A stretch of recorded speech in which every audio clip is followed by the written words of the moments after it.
আসসালামু আলাইকুম রহমতুল্লাহ। প্রিয় সুধী, কাছে দূরে দেশ ও প্রবাসে যে যেখান থেকে দেখছেন, আপনাদের সকলকে আজকের ভিডিওতে স্বাগতম। আজকে আমি অত্যন্ত গুরুত্বপূর্ণ একটি বিষয় নিয়ে আপনাদের সামনে হাজির হয়েছি। একটি নিউজ পড়ব কালের কণ্ঠ থেকে এবং তার কিছু পর্যালোচনা করব ইনশাল্লাহ। আশা করি সাথেই থাকবেন এবং আপনাদের মূল্যবান মতামত জানাবেন। নিউজটি হচ্ছে মূলত আল্লামা সাইদি সাহেবের যে মামলা ছিল আন্তর্জাতিক অপরাধ ট্রাইব্যুনালে, সেই মামলার একজন সাক্ষী সুখরঞ্জন বালি। আমরা তার নামটা মোটামুটি অনেকেই চিনি, অনেকেই তাকে দেখেছি ছবিতে। তাকে নিয়ে এত নিউজ কভারেজ হয়েছে যে মোটামুটি বাংলাদেশের আপামর জনতা, অধিকাংশ মানুষই তাকে আমরা চিনে ফেলেছি। মূলত কি কারণ, তাকে নিয়ে আলোচনার মূল কারণটা হচ্ছে যে তিনি 2012 সালের 5ই নভেম্বর আন্তর্জাতিক আদালতে উপস্থিত হয়েছিলেন সাক্ষী দেওয়ার জন্য। মূলত তার পরিবারের সম্ভবত তার ভাই এর সময় নিহত হয়েছিল 71-এর যুদ্ধকালীন। তো সেই মামলাটা চলমান ছিল, সেই মামলায় তাকে সাক্ষী করা হয়েছিল। তাকে সাক্ষীর পূর্বে অনেক কিছু অনেকভাবে বোঝানো হয়েছিল যে তুমি আমাদের যে বানোয়াট সাক্ষী, আমরা যেভাবে বলবো সেভাবে তুমি সাক্ষীটা উপস্থাপন করবা। তোমার ভাইকে যে খুন করেছে সেই খুনের সাথে সাইদি জড়িত, এটা তোমাকে বলতে হবে। তো সুখরঞ্জন বালির যে মূল বক্তব্যটা ছিল, সে কোনো ক্রমেই সেটা বলতে রাজি ছিল না এবং সে বলতেছিল যে আমি আমার ভাইকে কারা কারা খুন করেছে সেটা আমি চিনি, তার ভিতরে সাইদি কেউ নয় বা সাইদি এর সাথে জড়িত নয়, আমি কেন সাইদির নাম বলবো। তো বারবার যখন তাকে বোঝানোর পরেও সে তাদের কথা শুনতেছিল না, তো তারপরেই ঘটলো মূলত সেই 5ই নভেম্বর 2012 সালের ঘটনাটা। আমরা একটু যদি আপনাদেরকে, আমি আমার কম্পিউটার চালু রেখেছি, একটু যদি আমি দেখিয়ে আসি। এখানে কালের কণ্ঠের নিউজটা করেছে 13ই পৌষ 28শে ডিসেম্বর, অর্থাৎ আজকেই। সাইদির পক্ষে সাক্ষ্য দিতে গিয়ে গুম সুখরঞ্জনকে যেভাবে পাঠানো হয়েছিল ভারতের কারাগারে, তো মাওলানা দেলোয়ার হোসেন সাইদির পক্ষে আন্তর্জাতিক অপরাধ ট্রাইব্যুনালে সাক্ষ্য দিতে গিয়ে নিখোঁজ হয়ে যাওয়া সুখরঞ্জন বালি কিভাবে ভারতের কারাগারে পৌঁছেন তার এক লোমহর্ষক বর্ণনা দিয়েছেন তিনি। এই ভারতে পৌঁছানোর ঘটনাটাই আজকের আমার মূল আলোচ্য বিষয়, যে সে কিভাবে ভারতে গেল। একজন বাংলাদেশের নাগরিক, তাকে আইন শৃঙ্খলা রক্ষাকারী বাহিনী গ্রেফতার তো না, গুম, অপহরণ পূর্বক কয়েকদিন তাকে অন্ধকার প্রকোষ্ঠে বা আয়না ঘরে বন্দি রেখে সেখানে তাকে নির্মম নির্যাতন করে, যখন তাকে কোনোভাবেই রাজি করাতে পারলো না, কারণ তার ভিতরে নৈতিকতা বোধ ছিল, সে মনে করেছিল যে আমি আমার জায়গা থেকে একজন মিথ্যা কথা বলার কারণে আর একটা নিরপরাধ মানুষের ফাঁসি হবে, সেটা আমি চাই না। এই ইমেজ যখন বা এই যখন তার ভিতরে ছিল, চেতনাটা তার ভিতরে ছিল, এই মানবিক দিকটা তার ভিতরে থাকার কারণেই মূলত অমানবিক কিছু পশু জানোয়ার তারা তাকে সর্বশেষ সিদ্ধান্ত নেয় তাকে বাংলাদেশে রাখবে না, কারণ বাংলাদেশে থাকলে যে কোনোভাবেই তাকে সাক্ষীর কাঠগড়ায় দাঁড় করাবে এবং সে যদি এই সাক্ষীরা দিয়ে দেয় তাহলে দেলোয়ার হোসেন সাইদি খালাস পেয়ে যাবে। যে কারণেই মূলত তারা তাকে কয়েকদিন পরে সেখান থেকে নিয়ে তাকে ভারতের সীমান্ত পার করে বিএসএফ এর কাছে দিয়ে দেয়। সেটা যদি আমরা একটু তার জবানিতে আমরা দেখি। প্রথম কালের কণ্ঠের নিউজ,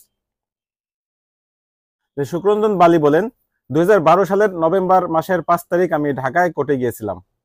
আমার সাথে 2জন ব্যারিস্টার ও 2জন উকিল ছিল। উকিল বলতে উনি অ্যাডভোকেট বুঝিয়েছেন হয়তোবা।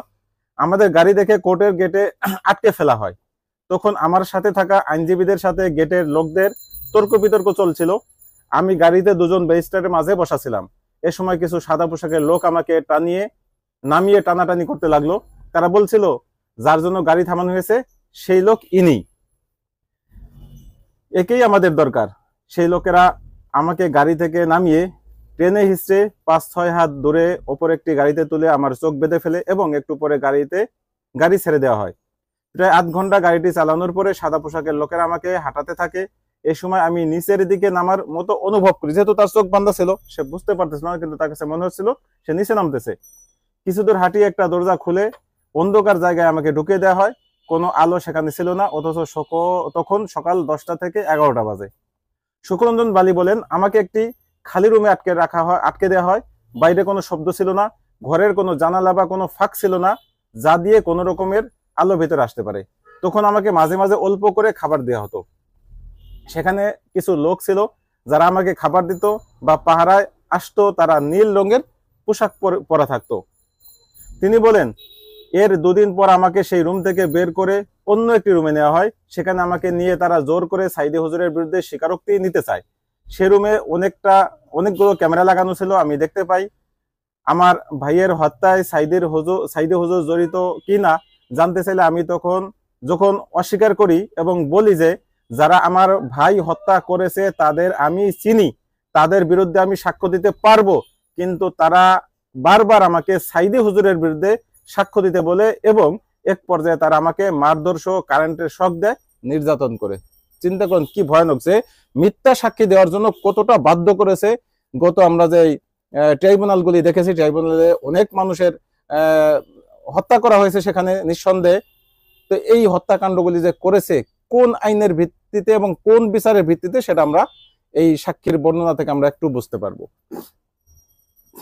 শুকরঞ্জন বালি বলেন, তারা আমাকে এক পর্যায়ে টাকা দিয়ে লোভ দেখানোর চেষ্টা করে, এরপরও রাজি না হলে তারা অমানবিক নির্যাতন চালায়। সেখানে টানা কয়েকদিন ছিলাম। তারা বিভিন্ন সময় বিভিন্ন ঘরে নিয়ে জিজ্ঞাসাবাদ করত, তখন 3-4 জন লোক জিজ্ঞাসাবাদ করত।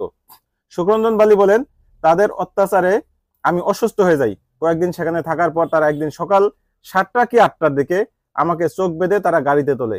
আয়নার ঘর থেকে যখন গাড়িতে উঠানো হচ্ছিল তখন আমি ভয়ে ভয়ে জানতে চাই আমাকে কোথায় নিয়ে যাচ্ছেন। জবাবে তারা বলছিল, আমরা তোকে তোর দেশে নিয়ে যাব, বল কোথায় নামিয়ে দিলে তুই তোর বাড়ি চিনে যেতে পারবি। তখন আমি বলি, বাগেরহাটে নামিয়ে দিলে আমি আমার বাড়িতে যেতে পারবো। সারাদিন ধরে গাড়ি চালানোর পর মাঝে একবার ফেরিতে উঠানো ও নামানো হয়, সেটা আমি অনুভব করতে পারি।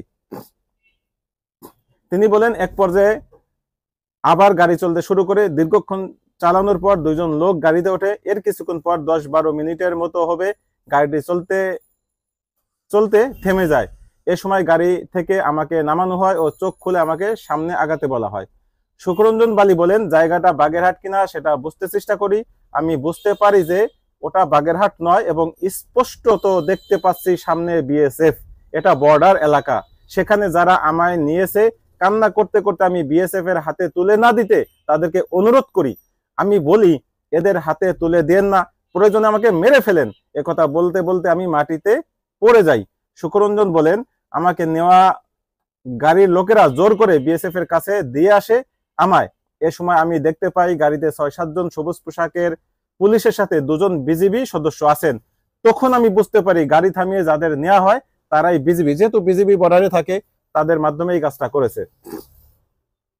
শুকরঞ্জন বালি বলেন, বাংলাদেশের একজন নিরপরাধ নাগরিককে রাষ্ট্রের আইন শৃঙ্খলা বাহিনী আরেকটি দেশের রাষ্ট্রীয় বাহিনীর হাতে তুলে দেয় কেমন করে? এটা ওনার একটা গুরুত্বপূর্ণ প্রশ্ন।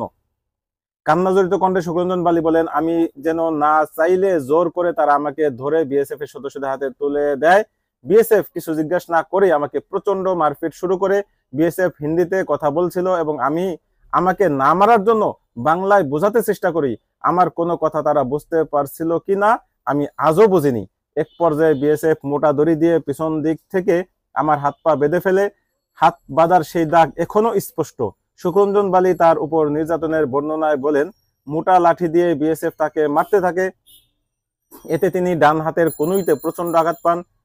এখনো ডান হাত দিয়ে ভালোভাবে কোনো কাজ করতে পারি না। বিএসএফ এর মারের পর তিনি প্রায় 3 ঘন্টা বেহুশ ছিলাম। হ্যাঁ, শুকরঞ্জন বালি বলেন, আমি বিএসএফ কে বলতে থাকি যে আমি ইচ্ছা করে এখানে আসিনি, কিন্তু আমার কথা বুঝতে না পারায় তারা আমাকে বেধড়ক মারধর করে। আমাকে মারার আর কোনো কারণ বুঝিনি। বিএসএফ এর ক্যাম্পটির বিষয়ে জানতে পারি এটি বৈকারি বাজার, পশ্চিমবঙ্গের উত্তর 24 পরগনা জেলার স্বরূপনগর থানা এলাকা। এরপর বসিরহাট জেলে আমাকে 22 দিন রাখা হয়। সেখানে একদিন আমাকে কোর্টেও নেওয়া হয়। এরপর আসা হয় দমদম জেলে। শুকরঞ্জন বলেন, দমদম জেলে থাকাকালীন সেখানে এক বন্দী সম্পর্কে আমার ভাগ্নে হয়। তাকে আমি দেখি, সে আমাকে চিনতে পারেনি। আমি সুযোগ বুঝে তাকে আমার পরিচয় দিলে সে আমায় জড়িয়ে ধরে বলে, মামা তুমি বেঁচে আছো? আমরা তো জানি তুমি মারা গেছো। সে ভাগ্নে কারা মুক্তির পর আমার বাড়িতেও নিকটাত্মীয়দের আমার বেঁচে থাকা ও ভারতের দমদম জেলে বন্দী থাকার কথা জানায়। শুকরঞ্জন বলেন, আমার বাড়ির লোকেরা ভারতের প্রশাসন ও মানবাধিকার সংস্থার সাথে যোগাযোগ করলে মানবাধিকার সংস্থা সহায়তায় সুপ্রিম কোর্টের আদেশে 2018 সালের প্রথম দিকে 5 বছর জেল খেটে আমি মুক্ত হয়ে দেশে ফেরত আসতে পারি। তো এই হচ্ছে মোটামুটি তার অপহরণের কাহিনীটা। এরপরে আরো কিছু বক্তব্য আছে। তো আমার প্রশ্ন হচ্ছে যে একটা দল রাজনৈতিকভাবে কতটা দেউলিয়া হলে এভাবে মানুষকে মানে ইচ্ছাকৃতভাবে হত্যা করতে পারে বিচারের মাধ্যমে, বিচারের নামে। সাধারণত হত্যা মামলাগুলি বা যে কোনো অপরাধের মামলাগুলি, অপরাধ সত্য হোক বা মিথ্যা হোক সেটা ডাজেন্ট ম্যাটার। আপনাকে কোনো আসামি যদি আপনি সেই দোষে দোষী সাব্যস্ত করতে চান, আপনাকে প্রমাণ করতে হবে সে সত্য করেছে। তারপরে যদি আপনি প্রমাণ করতে ব্যর্থ হন, তাহলে কোর্ট কিন্তু তাকে দোষী সাব্যস্ত বলবে না, দোষী সাব্যস্ত করবে না, তাকে বেকসুর খালাস দেবে। সেটাই হচ্ছে কোর্টের চিরাচরিত নিয়ম বা আমাদের আইনের ভাষা। আইনে মনে করেন একটা লোক চুরি করেছে, কিন্তু আপনার ঘর চুরি করার সময় আপনার কোনো সাক্ষী নেই, আপনি যেই সাক্ষীগুলি কোর্টে নিয়েছেন সেই সাক্ষীদের সাক্ষীর মাধ্যমে প্রমাণ করতে পারেননি যে এই লোকটা আপনার ঘর থেকে চুরি করেছে, তখন কি হবে? ওই লোকটা চোর হওয়া সত্ত্বেও কিন্তু সে বেকসুর খালাস পেয়ে যাবে। সেটা হচ্ছে স্বাভাবিক প্রক্রিয়া। অথচ আমরা দেখেছি এই শুকরঞ্জনের বক্তব্য অনুযায়ী যে আল্লামা সাইদি এই মামলায়, অন্তত বাকি অন্য মামলার বিচার আমি এখানে বা আলোচনা আমি করছি না, এই মামলায় যেই মামলাটা শুকরঞ্জন বালী বাদী ছিলেন বা সাক্ষী ছিলেন, সেই মামলায় কোনো ক্রমেই সাইদি জড়িত ছিলেন না। স্পষ্ট তিনি বলেছেন যে আমার ভাইয়েদের কারা খুন করেছে আমি চিনি এবং তাদের বিরুদ্ধে আমি সাক্ষী দিতে পারবো, কিন্তু সাইদির বিরুদ্ধে আমি কোনো সাক্ষী দিতে দেব না। কারণ সে বুঝেছে তার ভিতরে বিবেক ছিল, তার ভিতরে মানবিক মূল্যবোধ ছিল, যে কারণে সে শত নির্যাতনের পরেও দেশ থেকে তাকে গুম করে বাহিরে পাঠিয়ে দিয়েছে, তারপরেও সে মিথ্যার কাছে আপোষ করেনি, মিথ্যার কাছে মাথা নত করেনি, জুলুমের কাছে মাথা নত করেনি। তিনিই হচ্ছে মূলত প্রকৃত একজন বীর। তাকে আমরা বীরের মর্যাদা দেওয়া উচিত এবং তাকে সেভাবে আমাদের মূল্যায়ন করা উচিত। হতে পারে তিনি অন্য ধর্মের মানুষ, কিন্তু তার যে মানবিক মূল্যবোধ, তার এই হয়তো সে নিম্ন শিক্ষিত হতে পারে, কিন্তু তার যে চেতনা, এই চেতনা যদি প্রত্যেকটা মানুষের ভিতরে জাগ্রত হতো, প্রত্যেকটা বাঙালি, আমাদের প্রত্যেকটা বাংলাদেশি ভাষাভাষী আমাদের প্রত্যেক মানুষের ভিতরে এমন মূল্যবোধ আমাদের থাকতো, তাহলে বাংলাদেশের অপরাধ এবং বাংলাদেশের অনাচার এবং বাংলাদেশের এই বিচারের নামে প্রহসন, এগুলি অনেকাংশেই কমে যেত। আমি যেহেতু আইন শৃঙ্খলা রক্ষাকারী বাহিনীর দ্বারা এই কাজটা গঠিত হয়েছে, তো আমি একটু বিষয় বলতে চাই আপনাদেরকে যে আইন শৃঙ্খলা রক্ষাকারী বাহিনীর কাজ কি কাউকে গুম করা? আপনারা তো চাইলে তাকে গ্রেফতার করতে পারেন, আপনারা চাইলে তাকে জেলে বন্দি রাখতে পারেন।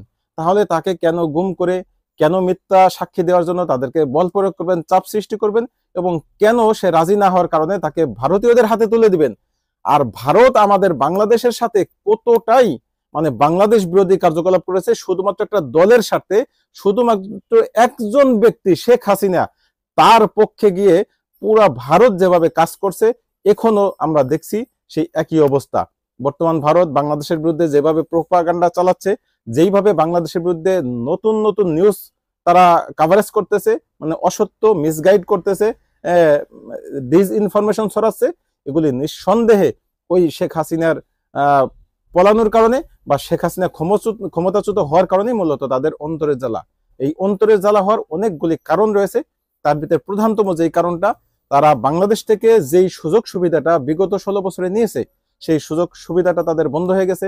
তারা ভবিষ্যতে আর কখনো বাংলাদেশ থেকে সেই সুযোগ সুবিধা নিতে পারবে না, সেটা নিশ্চিত হয়ে গেছে। এই সুযোগ সুবিধার ভিতরে সবচেয়ে বড় সুবিধা তাদের যেটা ছিল, তারা চট্টগ্রাম বন্দরটা সব সময় নজরদারি করতো। গতকালকে এনডিটিভিতে নিউজও করেছে, ইন্ডিয়ার একটা নিউজ চ্যানেল, সেখানে আমি দেখেছি যে তারা এই 16 বছর আমাদের চট্টগ্রাম যে বন্দর, সেই বন্দর তারা সম্পূর্ণভাবে কবজায় রেখেছিল, তারা নজরদারিতে রেখেছিল। কি প্রোডাক্ট আসবে, কি প্রোডাক্ট নামবে, কি প্রোডাক্ট যাচ্ছে, সবকিছু তারা দেখভাল করতো এবং তাদের নজরে ছিল এটা। অর্থাৎ বাংলাদেশ কাদের কাদের সাথে সম্পর্ক, কোন কোন দেশ থেকে কি পণ্য আসতেছে, এটা তাদের ছাড়া, পর্যবেক্ষণ ছাড়া কোনো মাল বাংলাদেশে ঢুকতো না। এই সুবিধাটা কিন্তু এখন তাদের বন্ধ হয়ে গেছে। এখন তারা ইচ্ছা করলেও, চাইলেও তারা পারবে না যে সেই চট্টগ্রাম বন্দরে গিয়ে আমাদের উপরে খবরদারি করবে বা আমাদের উপরে তারা ছড়ি ঘুরাবে। এছাড়া বাংলাদেশের উপর দিয়ে তারা পণ্যবাহী ট্রাক, এরপরে ট্রেন, যেই সুবিধাটা ভোগ করে আসতো একেবারে বিনামূল্যে, নামকাস্তে মূল্যে, এখন হয়তো তার পুনর্মূল্যায়ন করা হবে এবং হয়তো চুক্তিগুলি নবায়ন করা হবে বা সেই চুক্তিগুলি বিলুপ্ত করার সম্ভাবনা রয়েছে। সার্বিক অবস্থায় তাদের মূলত বড় ক্ষতি হয়েছে। বাংলাদেশের থেকে তারা দীর্ঘদিন যে স্বার্থ নিয়েছিল, সেই স্বার্থটা এখন আর তারা পাচ্ছে না বা সেই সুবিধাটা তারা বাগিয়ে নিতে পারবে না। সে কারণেই তাদের অন্তর্জ্বালা, ওই যে কাদের যে বলতো জ্বালা জ্বালা অন্তর্জ্বালা, মূলত ভারতের সেই জ্বালা জ্বালা অন্তর্জ্বালা শুরু হয়ে গেছে। অতএব এই অন্তর্জ্বালা হোক, যাই হোক, বাঙালি, আমরা বাংলাদেশি, আমরা কিন্তু বীরের জাতি। আমরা দীর্ঘ 9 মাস যুদ্ধ করেছি, আমরা মাথা নত করিনি। 24-এর গণ আন্দোলন, আমরা দীর্ঘ 1.5 মাস যুদ্ধ করেছি, একদম সশস্ত্র বাহিনীর সামনে নিরস্ত্র মানুষগুলি তারা জীবন বিলিয়ে দিয়েছে। 2000-এর উপরে মানুষ মারা গেছে এবং প্রায় 20 থেকে 30 হাজার মানুষ তারা পঙ্গুত্ব বরণ করেছে। তারপর আমরা মাথা নত করিনি। কারণ আপনাদের ওই একজন পুলিশের যে বক্তব্য ছিল যে স্যার মারি একজন, কমে একজন, বাকি কেউ কমে না। এটাই আসলে বাঙালি, এটাই আমরা বাংলাদেশি, এটাই আমাদের জাতীয়তাবোধ। আমাদের এই জাতীয়তাবোধ যতদিন থাকবে ততদিন ভারত, আওয়ামী লীগ কেউ আমাদের কোনো ক্ষতি করতে পারবে না। আমি চাই আমাদের সকল মানুষের ভিতরে এই সুকরঞ্জন বালির যে চেতনা, এই চেতনা জাগ্রত হোক। সুকরঞ্জন বালির ভিতরে যে মানবিক দিকগুলি জাগ্রত হয়েছে, এই মানবিক দিকগুলি আমাদের সকলের ভিতরে জাগ্রত হোক। তবে ইনশাল্লাহ রক্ষা পাবে আমাদের বাংলাদেশ এবং ভুলণ্ঠিত হবে ভারতের আগ্রাসন এবং চক্রান্ত বিনষ্ট হবে ইন্ডিয়া এবং আওয়ামী লীগের। আজকের মতো পর্যন্তই। ভালো থাকবেন। আল্লাহ হাফেজ। আসসালামু আলাইকুম রহমতুল্লাহি ওয়া বারাকাতুহু।